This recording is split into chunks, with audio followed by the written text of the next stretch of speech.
What's up, Marvelites, and welcome to a brand new episode of the MCUExchange podcast. This is episode 36. I'll be your host for this episode. My name is Aaron. Alongside me is Joe Hello. and Charles. Up. Hey, what's up, guys? And it's a crazy week of MCU news. But before that, just want to give a shout out to our listeners over at Spotify, YouTube, Anchor, Google Podcast, Apple Podcast, and Breaker. What's up, fellas? Thank you for listening. Thank you for tuning in. And now, let's now move on to the rundown of the MCU news for this week. First up, we have a big one, really, really big one, for Spider-Man 3. According to a new report from The Hollywood Reporter, Benedict Cumberbatch has reportedly joined the cast of Spider-Man 3 to reprise his role as Doctor Strange.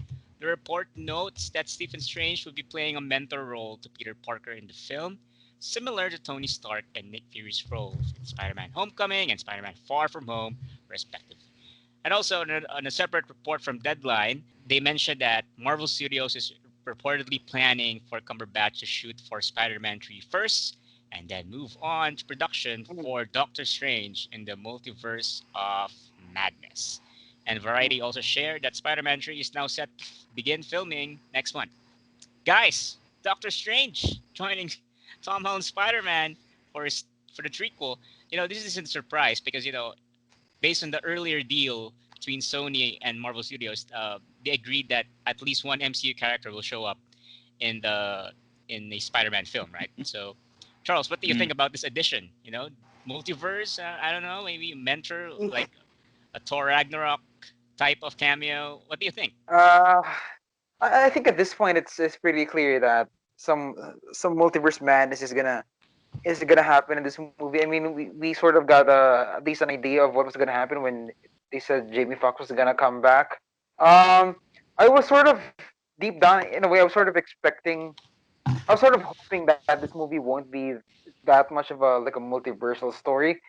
But I think Benedict Cumberbatch joining the cast sort of confirms that probably gonna be a key role. Last we heard that he was also gonna appear in WandaVision in addition to the Doctor Strange sequel. So I think it looks like Benedict Cumberbatch is gonna be I think it's gonna be like the Nick Fury of Phase 4, where he's gonna pop in and out of each film. Yeah. Maybe help out for a while. As for how big his role is gonna be, is it gonna be like a Thor Ragnarok thing? I think it's gonna be maybe as big as Tony Stark or as big as Nick Fury in the Spider-Man movie. It's not gonna be a super huge. I think he's probably gonna appear in the first and last act, but he's not gonna steal the show from Tom Holland, because I think it's important to still focus on Tom Holland and Peter Parker as a character, and especially now that Far From Home ends in such a big way that really doesn't have anything to do with the multiverse. Yeah. So I don't know what exactly they're doing. Are they gonna do like a secret identity thing where the Sinister Six is after him while the multiverse stuff is happening? So that's super confusing. In a way, I could see this. Like I could see this movie happening in a way that there's not gonna be multiverse stuff. Maybe Peter Parker visits Doctor Strange and maybe asks him to, hey, maybe is there any way you can undo my identity getting leaked? Because that actually happens in the comics when Peter Parker sells his marriage with Mary Jane to Mephisto in order to undo his Civil War unmasking, and he goes to Doctor Strange and asks if there's a way he could maybe undo it, and Doctor Strange says, "Sorry, bro, a deal's a deal with Mephisto, so he can't take it back." I wonder if that's gonna happen instead of a multiverse thing. But I mean, just a hunch. I think it's gonna be a multiverse. Joe, Yeah. how about you? My question for you is, I've been browsing Twitter, and Twitter is a crazy place right now after that news, because there's so much debate about this. Do you think that having another mentor figure to Peter Parker here in this third film would depreciate or diminish the character in some form?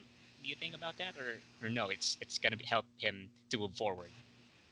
I mean, I think a mentor character for Spider-Man is not a bad concept. The thing is with Spider-Man is like, in one, as you pointed out, it's such a contractual thing that it's ironic that a lot of people, especially Spider-Man fans, kind of blame the Marvel Studios for this, even though this was like what Sony wanted.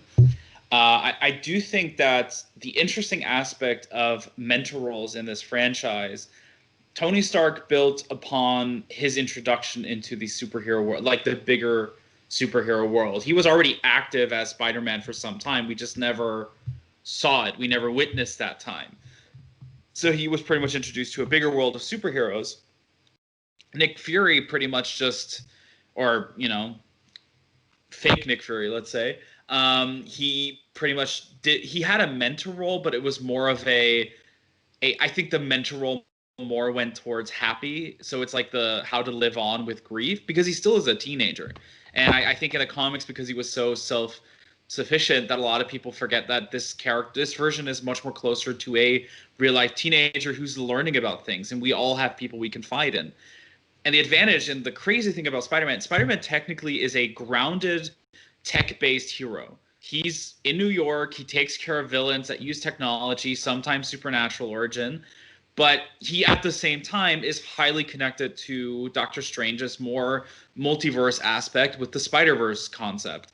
So this pretty much is like the guidance of him into a completely new aspect of Spider-Man lore.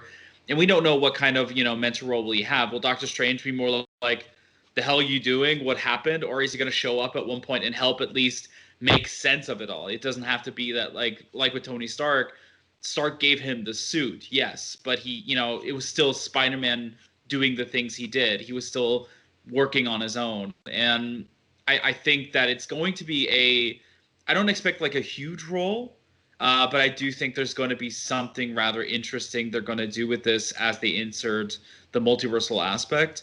But I'm with Charles. I kind of hope this story wouldn't do it yet.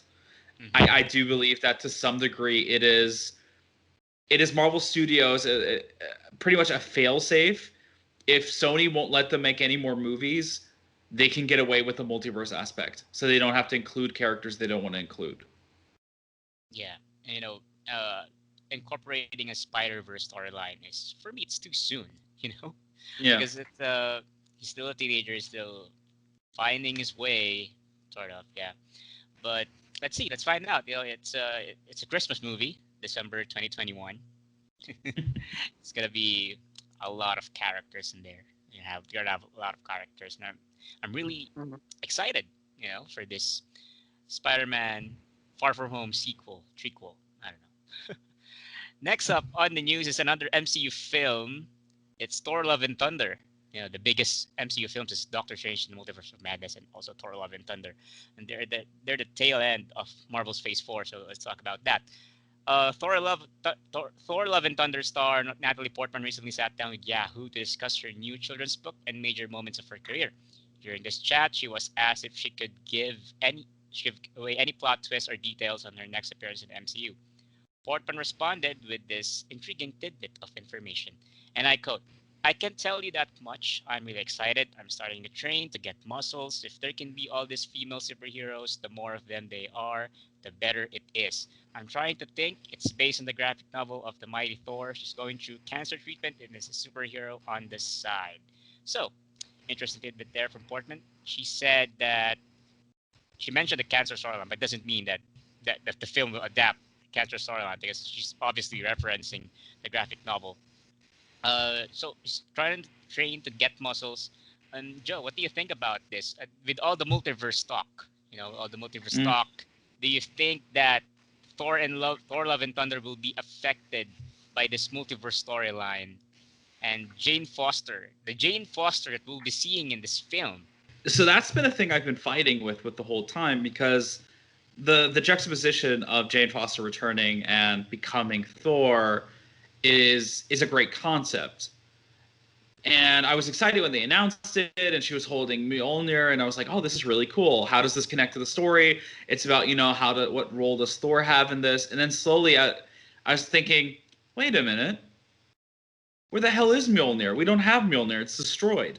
Mm-hmm. So how does she have it? And I'm leaning towards her being part of the multiverse.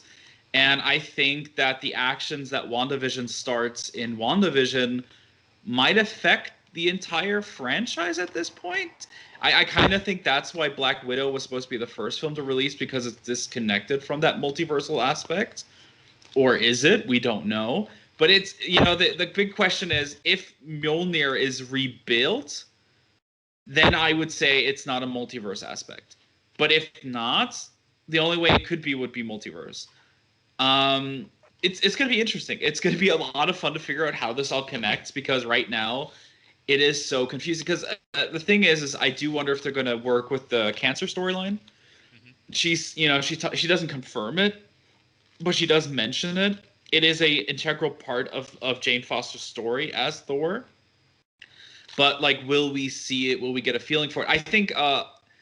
I wonder how much of it will be a mystery. Like, will the story focus on Thor not knowing that this new Thor is Jane Foster, which could be a very interesting storyline of him. We know, but him finding out. Uh, Everything's on the table, and it's kind of the exciting thing about Phase 4 right now. Charles, how about you? What do you think about the cancer storyline being integrated for this movie, and also, do you think that the multiverse will have an effect towards this movie? For the cancer stuff, like I've been thinking about it also. Like I wonder if there's a way to sort of give give Jane Foster some adversity to face that's not cancer, because the cancer one is so specific. I wonder if there's a way like to just make her Thor without having her suffer through all that. However, I mean, if they do give her like a sickness, they could easily explain it like as the ether, because the ether was inside of her for some time. Oh That could yeah. be the reason why she gets sick. I saw someone mention that that could be like a way to sort of streamline it and tie it up. Maybe it's not even cancer. Maybe it's just like it's a debilitating disease that the ether caused, and I could see that happening as well. But I've been thinking if there's any way to sort of make her Thor without having her suffer, because you know, I, I don't like seeing characters suffer just to, especially like female characters, just so they could just so they could be a superhero. They have to fucking go through all this Mm-hmm. shit. Like I wanna see like a character that just can be a hero just because. As for the multiversal stuff, I remember reading. I mean, who knows if it's true, but I remember reading a leak basically saying at the end of Loki, with all his time travel and multiversal stuff, Mjolnir is gonna find its way to the main MCU timeline, which would then again lead into Thor: Love and Thunder. I wonder if that's real, because that certainly makes a lot of sense. Um, Mm. but like I said with the multiversal stuff, I hope they don't super lean into it, because you know I can only take so much multiversal stuff in the MCU. Like if they do the entire Phase Yeah. 4 was just like some crazy multiverse story, then yeah, I might not be super stoked for that. So I'm hoping it stands on its own as its own story, like the Spider-Man one. I like your idea with the hammer coming from a different dimension. Just imagine Thor standing there summoning Stormbreaker, and then you just see the zoom in, and he's like, "This feels familiar." And zooms out, and he has Mjolnir just randomly in his hand, Yeah, Yeah, the I mean, probably Stormbreaker opening with up. Loki attached to it. And now let's move on to the Disney Plus sides of things. We have a She-Hulk exclusive from the Direct, and the report mentioned that the Direct has exclusively learned that She-Hulk is set to feature a younger version of Bruce Banner. And how young? Well, Marvel Studios is currently casting an actor around the age of 10 years old for the role. So, that young. Okay, so we know She-Hulk will also help, in a way, flesh out the Bruce Banner character. Because, rights issues between Universal, stuff like that. The the whole Incredible Hulk character has been relegated to the supporting role for the Avengers films and Thor Ragnarok, and this is maybe his best chance in evolving in developing the character even more. Even though we've seen lots of it already during the Infinity Saga. Charles, what do you think about? I know that this has the potential to be a flashback because it's a 10-year-old role. Do you think that this will lean towards um, this will lean towards exploring the father-son dynamic that Bruce Banner endured in during his childhood, because that's a big part of his origin from the comics. I hope it does explore that, because his thing with his dad is so fucked up, and Hmm.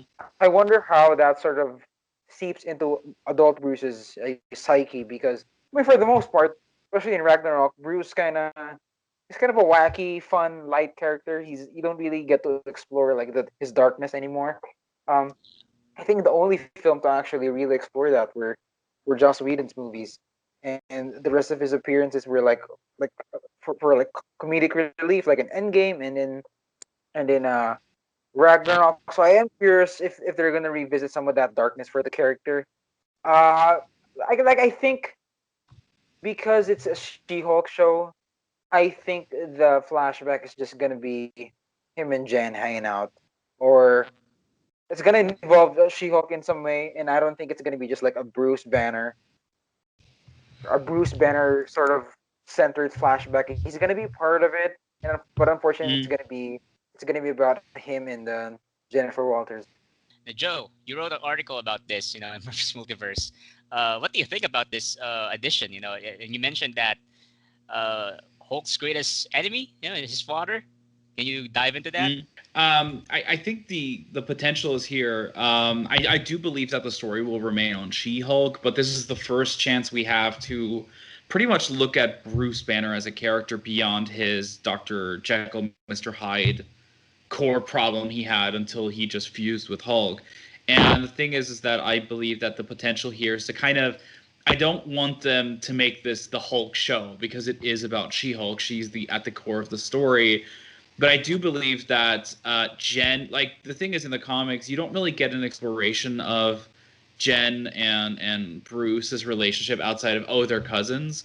Like you don't see a lot of their childhood together. Maybe I missed out on those comics. Correct me if I'm wrong.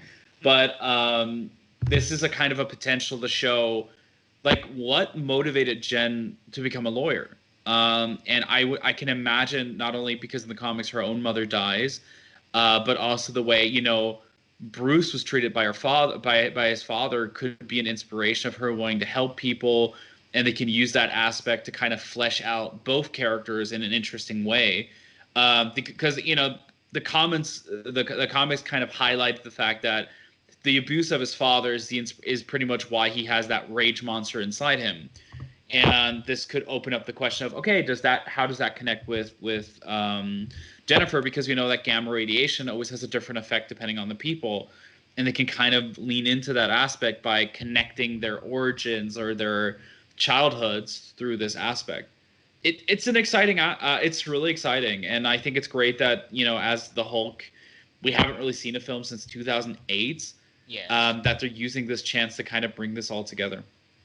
And guys, the MCU is known for exploring family-heavy themes, and particularly on that Mm. father-son relationship, like Tony Stark, Howard Stark, Star-Lord and Ego, Thor and Odin, and She-Hulk. If this is true, by exploring Bruce's past through Jennifer Walter's story, it gives that it can build on that overarching theme of that family relationship that's already been explored in the MCU. And now let's move on Definitely. to another one. Another it's an MCU rumor. It's like more movie based. It's about Deadpool, and Scooper Daniel RPK has just revealed that Marvel CCO Kevin Feige is interested in wanting to sign Deadpool star Ryan Reynolds to the biggest deal in MCU history. By biggest, it's presumed that Feige wants Reynolds to agree to be in more MCU projects than any other actor in the franchise has signed onto before. Big news, guys. Deadpool. Mm. Finally, in the MCU, we don't know when, but Joe, when do you think Deadpool will show up? And what do you think about this rumor that the biggest deal in MCU history and all of that? And how soon do you think we'll see Ryan Reynolds' Deadpool in the MCU? Um, whew. Sorry, I'd big say question. the biggest. I think the biggest question is with the if it turns out to be true, how many deals does he have? I think the highest we knew of was Bucky with Sebastian Stan with 9 films. Yes. If you don't count the constant extension, so of Iron Man. God damn it, actor names I need to think of. Robert Downey Jr.'s Yeah. contract. Um, See, they've gotten so synonymous that sometimes it's hard to remember. It's apparently Sebastian it, Stan and Samuel L. Jackson. Both are 9 picture deals. yeah, and Samuel L. Jackson has 9. So the question is like, does this mean it's just 10 movies or is it 12 films? Ryan Reynolds loves the character, so I wouldn't be surprised that he's open to returning for multiple roles. The question is to me is like, I'm a big Deadpool fan. I like the first one. I think the second one was a great addition, and I was always hoping to see what the MCU could do with the character. I do firmly believe that the character does not necessarily need an R rating to be good, because we've seen a lot of fantastic comics without that rating, without a more adult rating, and it's just a question of like, where does he fit? I always kind of assumed that Feige has certain characters he doesn't really care about, that he doesn't have in his big picture, and I didn't see Deadpool as one of them. I know the character is very popular. He's grown insanely in popularity, but it's really hard to imagine, okay, where does he fit in? So I think if he has a contract, it's going to be cameos. It's going to be maybe his own trilogy, a new trilogy. Maybe they'll sign off the third film and kind of connect that with the MCU. We have the whole multiverse. I know, Charles, you said you're tired of it, but it's kind of like as he's a character that kind of transcends it, maybe he'll kind of become one to connect it all more. I would laugh my ass off if he just constantly pops up in every franchise, like even in the Sony films, like, hey, what's up? There's a lot of potential with a character like Deadpool, but there's also a lot of pitfalls. As a fan of the character, I would be happy if it's true. I just really hope that they still are planning on filming the next film for that franchise. I think the franchise has been showing a lot of upswing, so it's kind of sad that with the Disney merger, it kind of vanished. There's no talks about it. So I just hope that we get something Deadpool related, even if it's MCU or not. We'll see. I hope it's true, but I'm on the fence if it is or not. If it's true, what project do you think he's most likely to show up? Maybe Phase 5 or somewhere in Phase 4? Yeah, I'd say end of Phase 5.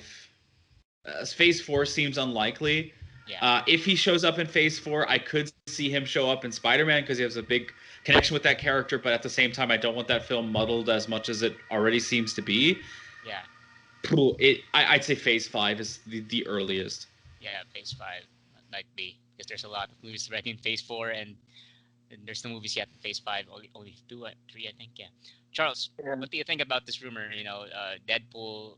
Do you like Deadpool as a character? And do you see him as the next Nick Fury type character for the MCU? I'm not a super fan of the character. Like, I'm more annoyed at the fandom he has. Like, Okay. the Deadpool stands are so annoying. I think that's the thing that sort of gets me. But as a character, I think it's pretty cool. My favorite sort of Deadpool, I guess, run in the comics is when he was with X-Force, with Wolverine, Psylocke, Archangel, and he was actually a great part of that. He just wasn't cracking jokes, but he actually, he brought some great emotion to that team. So there's definitely a nice way to use Deadpool that isn't insufferable like the way his fans make him out to be. So I am excited at those possibilities. I'm super curious on how exactly Disney plans on topping Robert Downey Jr.'s, 100 million payout for the Avengers movies. Yeah. Like, Mm. I'm surprised that they're doing that for Deadpool when his movies are, they make a lot of money, but I don't think it has the same sort of cachet that Robert Downey has as a star. I mean, he's close to it, but I don't think, like, I'm just surprised that, if this rumor is true, I'm surprised that, wow, you really are gonna spend that much money for Deadpool, who's such a specific character that, he's not gonna work in every fucking MCU property, and he's not like Iron Man that you can just put in this movie. It's gonna work perfectly. Like, there's a lot of stuff to work out just to accommodate a character like Deadpool. So I'm surprised, at this possibility. Overall, I think it's gonna be inevitable. He's gonna pop in and show up. I think, yeah, Joe's right. I think Deadpool sort of transcends that multiversal thing. Like, you can literally just put him there, and he can make a joke, and you can rub it off as you can sort of wave it off as, oh, he's just there just because he's fucking Deadpool. He works in that way.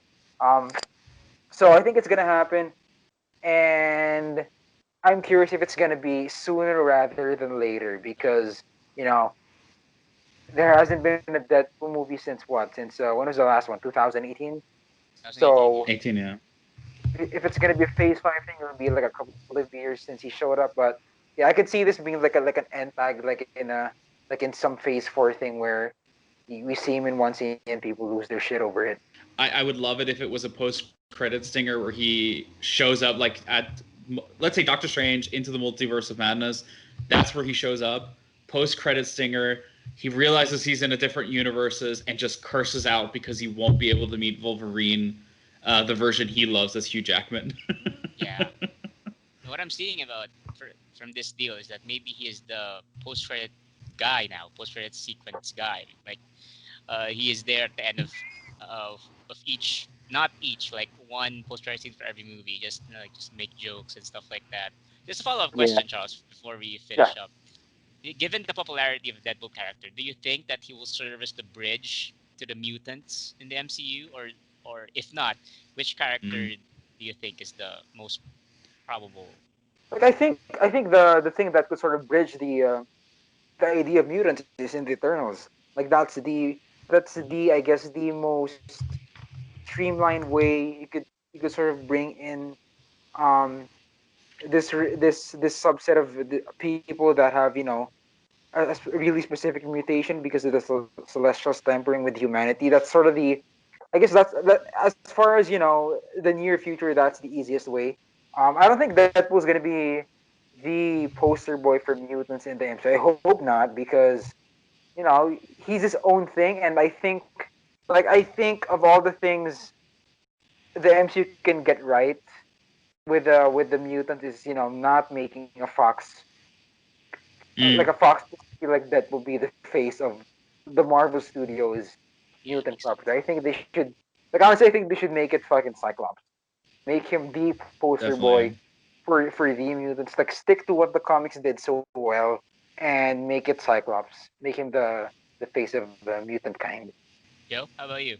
I'm with Charles on this. I don't think Deadpool. Yes, he technically has a connection with the X-Men, but his whole character is not dependent on the X-Men.